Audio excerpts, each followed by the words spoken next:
Bismillahirrahmanirrahim.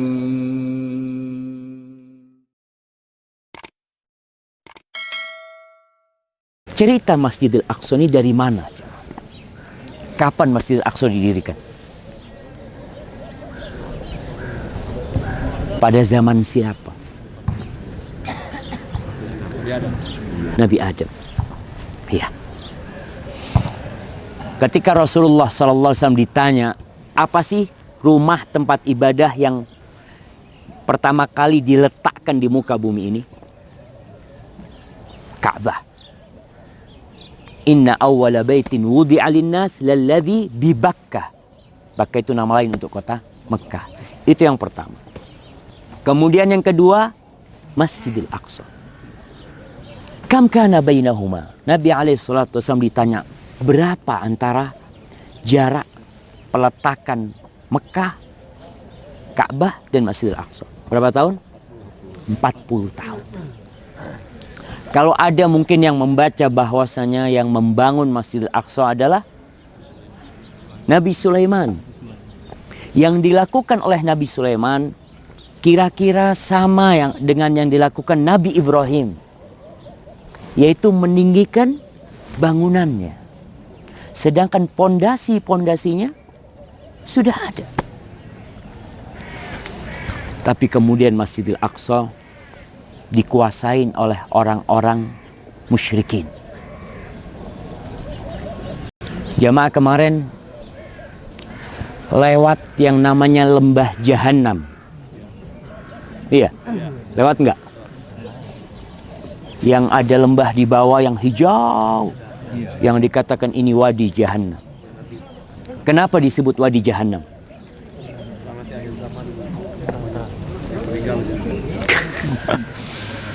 Di bawah sana itu ternyata tempat dibakarnya tumbal oleh kaum Kan'aniyin. Jadi mereka itu membakar bayi umur 3 tahun, dibakar di sana, di satu tempat dibakar sebagai pengorbanan mereka kepada berhala-berhala mereka. Maka disebut dengan Wadi Jahannam, neraka. Terus kapan umat Islam masuk ke Palestina? Tahun berapa? Jamaah, ini kedinginan, jadi nggak bisa mikir, Ustaz.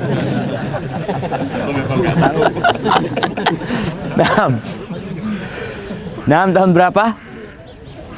Ana juga kedinginan.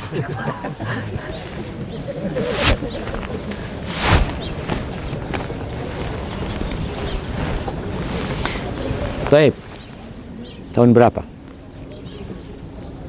Jamaah, kita datang ke Masjidil Aqsa nggak ngerti sama sejarah Masjidil Aqsa.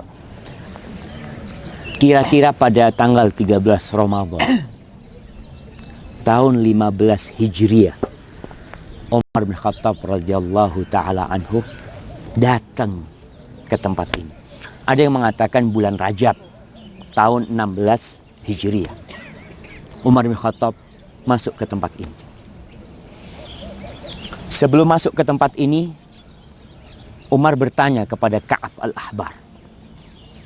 Ka'ab al-Ahbar itu ulama Yahudi yang masuk Islam. Umar bertanya, di mana lokasi Masjidil Aqsa? Umar perlu mengecek.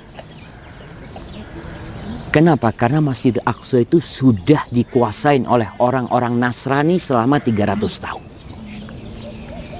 Sedangkan orang Nasrani benci sekali dengan Yahudi. Maka Ka'ab al-Ahbar menceritakan jarak Masjidil Aqsa itu dihitung dari Wadi Jahannam, dari lembah Jahannam. Dari sana terhitung berapa meter, itulah mulai batasan Masjidil Aqsa. Umar datang masuk ke sini. Kita lihat kubah yang di belakang kita. Di atasnya ada bukit kecil. Di ujung bukit itu ada gua. Ini sempat menjadi tempat sampahnya orang Nasrani selama 300 tahun. Tempat sampah. Kenapa? Orang Nasrani balas dendam. Di sebelah sana itu ada yang namanya gereja kiamat. Gereja kiamat itu diyakinin tempat disalibnya Nabi Isa alaihissalam. Ketika Yahudi berkuasa, tempat itu dijadikan pembuangan sampah oleh orang Yahudi. Jadi mereka membalas apa yang dilakukan oleh orang Yahudi kepada orang Nasrani. Ketika Nasrani berkuasa, maka tempat ini kiblat. Disebutkan di sini kiblat. Jadi orang ketika sholat di dalam sini, masuk ke menghadapnya kemana? Ke gunung ini. Jadi oleh orang-orang Nasrani dijadikan tempat sampah. Umar bin Khattab datang ke tempat ini. Kemudian dibersihkan tempat itu. Sampai ada yang riwayat Umar membersihkannya bersama para sahabat, bersama tabi'in. Dan Umar menggunakan selendangnya membersihkannya. Setelah selesai, Umar tanya, Aina nusalli? Kita mau sholat di mana? Karena kiblatnya sekarang menghadap ke Masjidil Haram. Bukan lagi ke sana. Jadi ngadepnya kemana nih? Bikin masjid di mana? Bikin bangunan ya. Kalau Masjidil Aqsa, ya sudah. Semua lokasi ini namanya Masjidil Aqsa. Tapi bangunannya di mana mau dibangun? Kata Ka'ab al-Ahbar, yang orang Yahudi ini, dia mengusulkan di baliknya gunung itu. Supaya dia dapat dua kiblat. Kiblatnya Yahudi dapat, kiblatnya umat Islam dapat. Kata Umar bin Khattab, dara'atkal Yahudiyah, engkau sudah terpengaruh sama Yahudiyahmu, kata dia. Karena dia dulu orang Yahudi gitu, masih